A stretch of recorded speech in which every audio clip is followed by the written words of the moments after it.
बोलती पुस्तके. ज्यांना वाचनाचा नाद, त्यांना बोलती पुस्तके घाली साद. आमचं चॅनल सबस्क्राईब करा आणि सबस्क्राईब करायला इतरांनाही सांगा.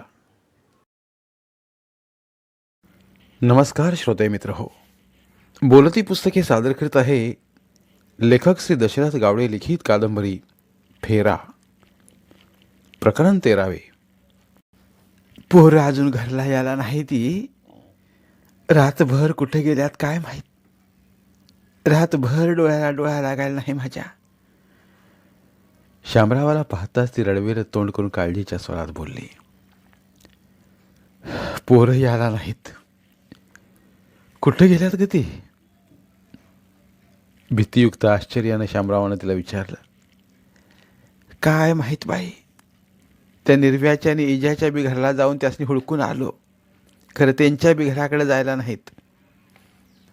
अशाच कसं आहे तिने विचारायलाच विचारलो बघा.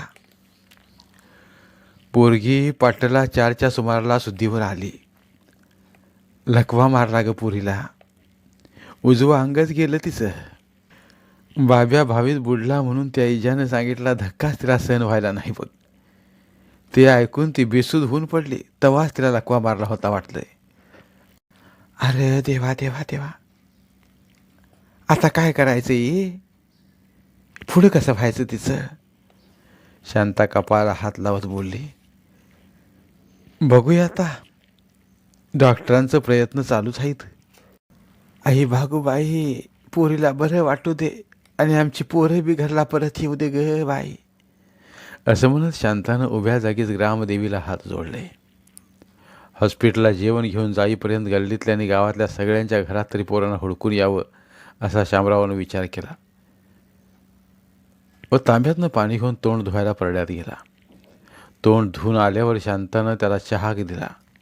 रात्रभर काहीच खायला मिळालं नसल्यामुळं त्याला फारच अशक्तपणा आला होता.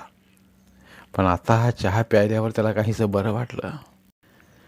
मला दादा वहिनीचं जेवण घेऊन परत हॉस्पिटलला जायचं आहे. तुझं जेवण करून होईपतूर मी गावात फिरून पोरासनी हुडकून येतो. तोपर्यंत जेवण बांधून ठेव.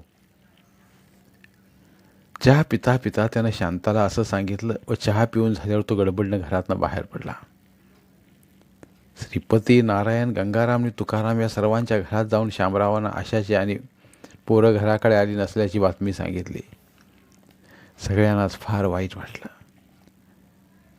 नंतर गावातल्या गल्लीनुसार त्यांनी प्रत्येकाच्या घरात जाऊन पोरांची चौकशी केली. गावातल्या संजयच्या मामाच्या घरातही ते गेलेले नव्हते. आशाची व पोरं घराकडे आली नसलेल्याची बातमी ऐकून दोन्ही मामा खूप दुःखी झाले व काळजीत पडले.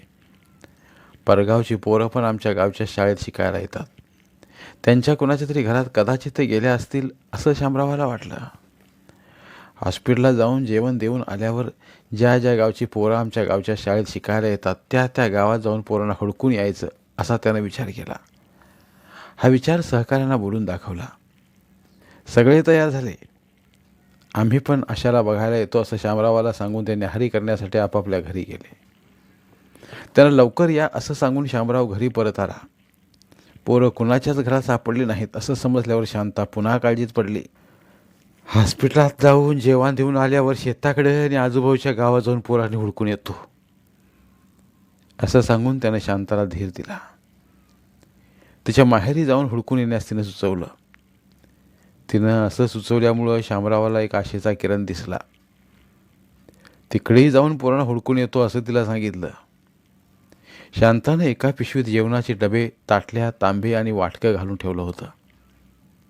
जास्त दिवस जर हॉस्पिटलमध्ये राहावं लागलं तर रुक्मिणीला बदलण्यासाठी साड्या व आशासाठी तिचं परकर पोलकं, 2-3 चादरी, टॉवेल असं सर्व साहित्य त्यांच्या घरातनं आणून दुसऱ्या एका मोठ्या पिशवीत भरून ठेवलं होतं. तिनं शामरावला जेवण वाढून दिलं. तो जेवत असताना सगळे सहकारी न्याहारी आटोपून तिथं आले. शामरावचं जेवण आटोपल्यावर दोन्ही पिशव्या घेऊन सगळेजण बाहेर गेले. सुभाष गाडी घेऊन येऊन चिंचेच्या झाडाखाली थांबला होता. सुगंधाचा नवरा, ज्योतिबा आणि आशाचा थोरला मामा पण गाडीजवळ येऊन थांबले होते. ते पण आशाला पाहायला येणार होते. सगळेजण गाडीत बसले. गाडी पुन्हा हॉस्पिटलच्या दिशेनं निघाली. ही बातमी कमळाबाईला कुठनं तरी समजली होती. आशाला पाहण्यासाठी ती हॉस्पिटलमध्ये आली होती. तिला पाहताच रुक्मिणी तिच्या गळ्यात पडून खूप रडली. तिनं रडतच कमळाबाईला घडलेली सगळी हकीकत सांगितली. आशाला लकवा मारलेला ऐकून तर लग्नाला आलेल्या पोरीचं असं वाईट झालं म्हणून कमळाबाईला रडू कोसळलं. आशाच्या डोळ्यातनं अश्रूंच्या धारा लागल्या होत्या. पाटील डोक्याला हात लावून भिंतीला टेकून बसले होते. नंतर कमळाबाई आशेच्या डोक्यावरनं हात फिरवीत तिला धीर देत बसली.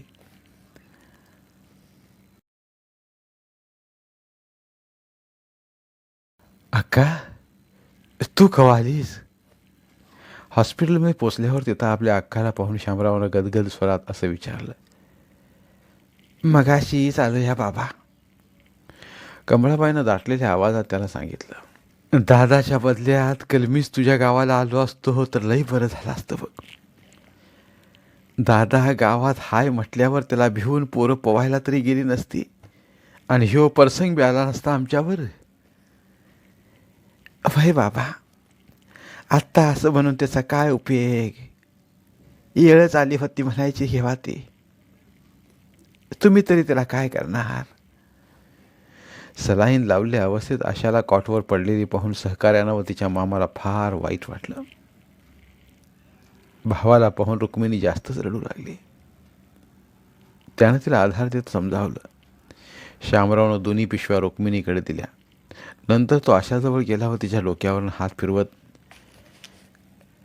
तुला बरं वाटते गेली की तू अजिबात काळजी करू नकोस. हिथं जर व्यवस्थित बरं नाही वाटलं तर कोल्हापूरला नेऊन ह्याच्या परास चांगल्या दवाखान्यात आम्ही तुला दावतो आणि बरं करून घेतो, असं समजावत तिला धीर दिला. तिच्या मामानं आणि सर्वांनी पण आशाला तसं समजावून सांगत धीर दिला. सगळ्यांनी असा धीर दिल्यावर तिला फार बरं वाटलं. मनावरचा ताण थोडा हलका झाल्यासारखा वाटला. नंतर तिनं संजय आणि उमेशबद्दल शामरावाकडे चौकशी केली. आशानं संजय व उमेशबद्दल चौकशी करताना ती पहाटेपेक्षा थोडंसं चांगलं बोलत आहे हे शामरावाच्या लक्षात आलं. त्याला बरं वाटलं. ते दोघं पण उमेशच्या मामाच्या गावाला गेले आहेत व संध्याकाळी जाऊन त्यांना घेऊन येतो असं शामरावाने तिला खोटं खोटं सांगितलं. कारण हॉस्पिटलमध्ये गेल्यावर वहिनी व अशा पोरांबद्दल विचारणार हे त्याला माहीत होतं. अशा प्रसंगी खरं सांगून चालणार नाही, खोटंच काहीतरी सांगितलं पाहिजे. शांतानं पण तिच्या माहेरला जाऊन पोरांना शोधायला सांगितलं होतं. म्हणून त्यानं गाडीत बसून हा विचार केला होता. भाऊजी, तुम्ही लवकर जावा आणि पोरासनी तेवढी घराकडे घेऊन यावा. रातच्यानं जीव कसा टांगणीला लागलाय माझ्या. शामरावानं सांगितलेलं ऐकून रुक्मिणीला काहीच बरं वाटलं. म्हणून रडवेल्या स्वरात ती शामरावाला असं बोलली. श्यामा, फक्त उम्यालाच तेवढं आणायचं. त्या हरामखोर बाब्याला जर घरला आणलास तर जमायचं नाही. त्यातनं बी तू त्याला आणलास आणि जर का ते माझ्या तडाख्यात गावलं तर ते माझ्या हातनं जगत नाही. पाटील भयंकर रागानं बोलले. अगोदरच संजयवर त्यांचा राग होता, त्यात आणि त्याच्यामुळं ही दुःखी घटना घडली म्हणून त्याच्याबद्दल आणखी राग त्यांच्या मनात खदखदत होता. रातच्यानं तुम्ही असं काय करायलायसा? पोरं बारकी आहेत. तुमच्या अशा ह्या रागामुळे जीवाचं काहीतरी बरं वाईट करून घेतील माझी पोरं. रुक्मिणी रडतच बोलली. दादा वहिनी, ही भांडायची वेळ नाही. तुम्ही डॉक्टर्सनी भेटून आणि काय काय काय करावं लागतं ते विचारून घ्यावा. पोरांचं काय करायचं ते माझं मी बघून घेतो. एकदा ते दोघं बी गाऊ देत माझ्या तावडीत, मग मी त्यांचं काय करायचं ते करतोच. शामरावानं दोघांना पण समजावून सांगितलं. कमळाबाईनं पण दोघांची समजूत घातली. तू त्यांचं काय बी करता, कारण त्या बाब्या सुक्काळीच्याचं तोंड तेवढं परत मला दाखवू नकोस. पाटील पुन्हा असं रागानं बोलल्यावर रुक्मिणी व आशा रडायलाच लागल्या. त्या बाब्यामुळं तुझं नुकसान झालं या लेखी. मी सांगितल्याप्रमाणे तो जर अभ्यास करीत घरात बसला असता तर ह्यो प्रसंगच आला नसता. आशाला रडताना पाहून पाटील उठले व जाऊन तिच्या डोक्यावर हात फिरवीत बोलले. संजयनं आपल्या स्वभाव गुणधर्मानुसार स्वतःच्या अंगातले गुण दाखवले होते, म्हणून पाटलांचा राग आग ओकत होता. एकुलत्या एका लाडक्या लेकीला पाटलांनी लहानपणापासून अगदी खूप प्रेमानं वाढवलं होतं. पण आता संसार सुखाची स्वप्न पाहणाऱ्या आपल्या लेकीला असा लकवा मारून अपंग झालेल्या अवस्थेत पाहताना त्यांच्या मनात कोण वेदना होत होत्या. रात्रीच्या गाढ निद्रेतलं हे एक वाईट स्वप्न असावं व पहाटे पहाटे कोंबड्याच्या बांगीनं जाग यावी आणि हे वाईट स्वप्न भंगावं असं त्यांना वाटत होतं. अर्थात प्रत्येकावर ज्यावेळी कोणता तरी वाईट प्रसंग ओढवतो त्यावेळी त्याला हे स्वप्नच असावं असं वाटत असतं. चुकूनच अशी स्वप्न पडतात. बाकी जास्त करून जीवनात सत्य प्रसंगांना सामोरं जावं लागत असतं. वास्तव हे नेहमी भयानक असतं, पीडादायक असतं. कसंही असलं तरी प्रत्येक जीवमात्राला वास्तवाला तोंड हे द्यावंच लागतं. पाटलांच्या झोपेतलं हे स्वप्न नव्हतं. हे तर जागेपणीचं एक दाहक सत्य होतं. एक धगधगतं वास्तव होतं, भयानक असं. ज्याचे पुढचे परिणाम कोणते नि कसले असतील याबद्दल पाटलांसह सगळेच अनभिज्ञ होते. कमळाबाईनं सगळ्यांनी मिळून त्यांना शांत केलं. कमळाबाईनं येताना 4-5 भाकरी आणि भाजी बनवून आणली होती. शांतानं दिलेलं व स्वतः आणलेलं सर्व जेवण एकत्र करून तिनं रुक्मिणीला व रामरावांना वाढून दिलं. दोघांचंही जेवणावरचं मन उडून गेलं होतं.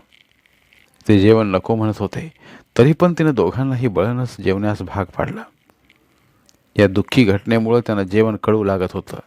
घशाखाली घास उतरत नव्हता. कमळाबाई अशाला थोडं भरवायला गेली, पण तिनं काहीच खाल्लं नाही. कालपासनं सतत सलाईनवर असल्यामुळे तिला भूकच लागली नव्हती. लकवा मारलाय म्हटल्यावर तर आपला आता पुढं कसं होणार या भीतीनं व काळजीनं तिची तहान भूक हरवली होती.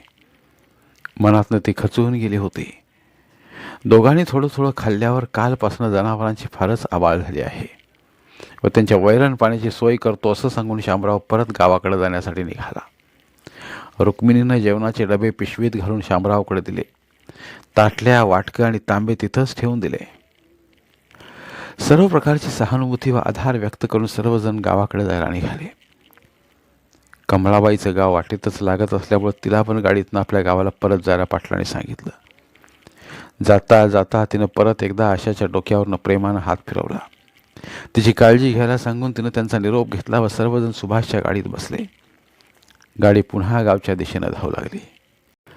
शामरावचं मन कशातच लागत नव्हतं. त्याच्या मनात पोरांबद्दलच विचार चालू होता. रमेशला पोरांनी बुडवला नव्हता. वरनं उड्या टाकल्यावर तो गाळात अडकून पाण्यात बुडून मारला होता. त्यात इतर पोरांची काही पण चूक नव्हती. चूक फक्त पोहायला जायची झाली होती. पण फक्त आमच्या भीतीमुळेच पोरं कुठंतरी गेलेत असं त्याला वाटत होतं. कधी एकदा गावाकडे जातोय आणि पोरासनं हुडकून घराकडे आणतोय असं त्याला झालेलं.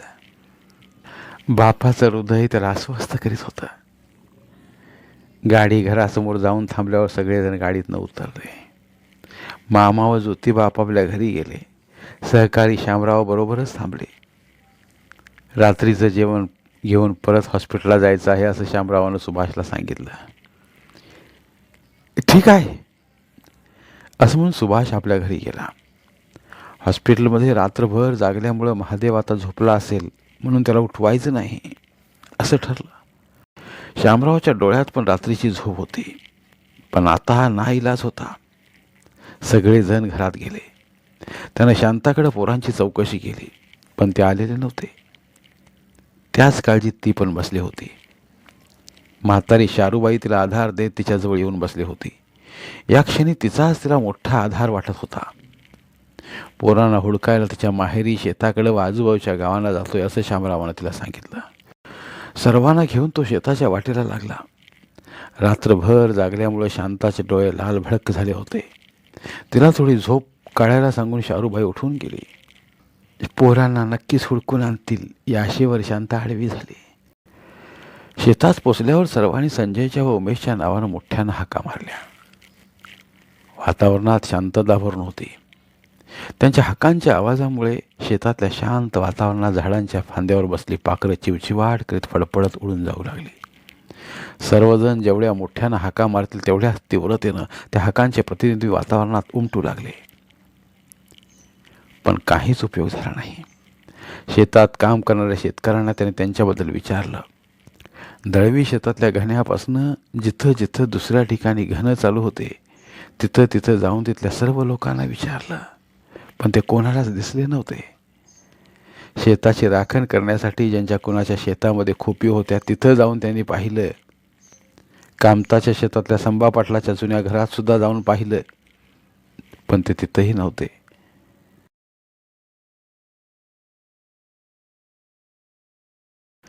त्यांच्या कुठंच खाणाखुणा नव्हत्या. संपूर्ण शिवार पिंजून काढला. थकून भागून शेवटी गावाकडे परतले. आता दोनच पर्याय उरले होते. एक शांताचं माहेर आणि दुसरा म्हणजे ज्या ज्या गावची पोरं एमेवाडीच्या शाळेत शिकायला येतात ती गावं. आजूबाजूच्या 4 गावातली पोरं एमेवाडीच्या हायस्कूलमध्ये शिकायला येत होती. प्रत्येक गावाला एक एकट्यानं जायचं ठरलं. ठरल्याप्रमाणे नारायण बिर्देवाडीला, श्रीपती वाघजाईला आणि गंगाराम नांगनूरला गेले. रविवार असल्यामुळं सर्व शाळांना सुट्टी होती. त्यामुळं परगावी शिकवायला जाणारे सगळे मास्तर गावातच होते. त्यांच्या सायकली मागून घेऊन ते त्या गावांना गेले. शांताचं माहेर असलेलं मोदगाव कर्नाटकात होतं. ते गाव यमेवाडीपासून फारच लांब होतं. म्हणून शामराव तुकारामराव सोबत घेऊन सुभाषच्या गाडीनं तिकडे गेला. वाटेत कर्नाटकातलं हळेकट्टी हे गाव लागलं. त्या गावातली पण पोरं यमेवाडीच्या शाळेत शिकायला येत होती. तुकारामला तिथं उतरवलं व प्रत्येक घरात चौकशी करायला सांगून तो पुढे मोदगावला गेला. शामरावनं मोदगावातल्या शांताच्या माहेरघरात जाऊन पोरांची चौकशी केली, पण संजयनी उमेश तिथं सुद्धा गेलेले नव्हते. पोरं इथंही नाहीत म्हटल्यावर शामरावाचं डोकं गरगरू लागलं. एक मोठी आशा होती, ती पण मावळली. नंतर त्यानं घडलेली सर्व हकीकत त्यांना सांगितली. ते ऐकून शांताची आई रडू लागली. सहकार्याने तरी पोरांना हुडकून आणलं असेल म्हणून तो गावाकडं परत येण्यासाठी निघाला. त्याच्यासोबत शांताला धीर देण्यासाठी तिची आई व भाऊ पण गाडीत बसले.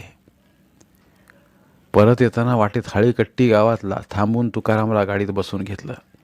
तुकारामनं सगळ्यांच्या घरात जाऊन चौकशी केली होती, पण ते दोघं कुणाच्याही घरात गेलेले नव्हते. शांता डोळ्यात प्राण आणून शामरावाचीच वाट पाहत बसली होती. पोरं भिवून नक्कीच आपल्या माहेरला गेले असतील या आशेवरती होती. पण शामराव बरोबर आपली पोरं आली नाहीत म्हणून तिच्या मनात धडकीच भरली. आईला व भावाला पाहून शांताला भडबडून आलं. तेवढ्यात पोरं कुठे गेली ग असं म्हणत तिच्या आईनंच तिला मिठी मारून रडायला चालू केलं. आत्तापर्यंत आवरलेलं दुःखाचं कड गदगदून बाहेर आलं व ती पण आईला मिठी मारून मोठ्यानं रडू लागली. घरात एकच गोंधळ चालू झाला. अक्का, पोरं गावतील, रडू नकोस, रडू नकोस असं बोलत तिचा भाऊ तिला समजावण्याचा प्रयत्न करू लागला. शांताच्या रडण्याचा आवाज ऐकून आजूबाजूची लोक घरात जमली. सर्वजण तिला व तिच्या आईला शांत करू लागले. तेवढ्यात एक एक करीत नारायण, गंगाराम आणि श्रीपती पण रिकाम्या हाताने परत आले. त्यांनी पण ज्या त्या गावातल्या सगळ्या घरांमध्ये जाऊन संजयची उमेशची चौकशी केली, पण ते कुणाकडेच गेलेले नव्हते. शांता आणखी मोठ्यानं रडू लागली. घरातलं वातावरण फारच गंभीर बनलं. शामरावला काय करायचं समजेना.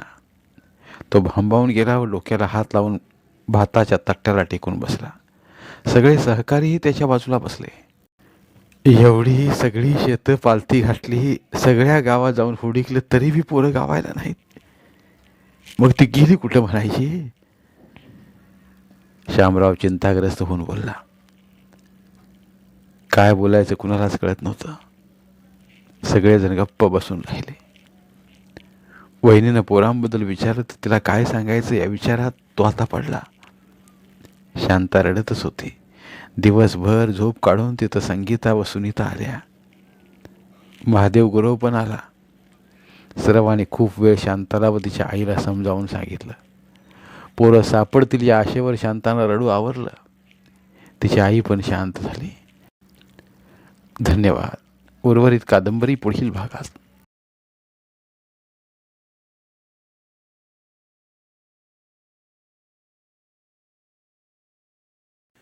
धन्यवाद. प्रिय श्रोते मित्र हो, आपल्यासाठी एक आवाहन. आमच्या चॅनलच्या प्लेलिस्ट विभागात तुमच्यासाठी शेकडो कादंबऱ्यांचे ऑडिओ बुक्स उपलब्ध आहेत. तिथे प्रत्येक कादंबरीचे सर्व भाग एकत्रित मिळतील. त्यामुळे सध्या सुरू असलेल्या क्रमशः कादंबरीच्या पुढील भागासाठी वाट पाहण्याची गरज नाही. तुमच्या वेळेनुसार तुम्ही संपूर्ण कादंबरी सलगपणे ऐकू शकतात आणि साहित्याचा आस्वाद घेऊ शकता. कृपया आमच्या चॅनलच्या होमपेजवर जाऊन प्लेलिस्ट चेक करा आणि तुमची आवडती कादंबरी निवडा. धन्यवाद.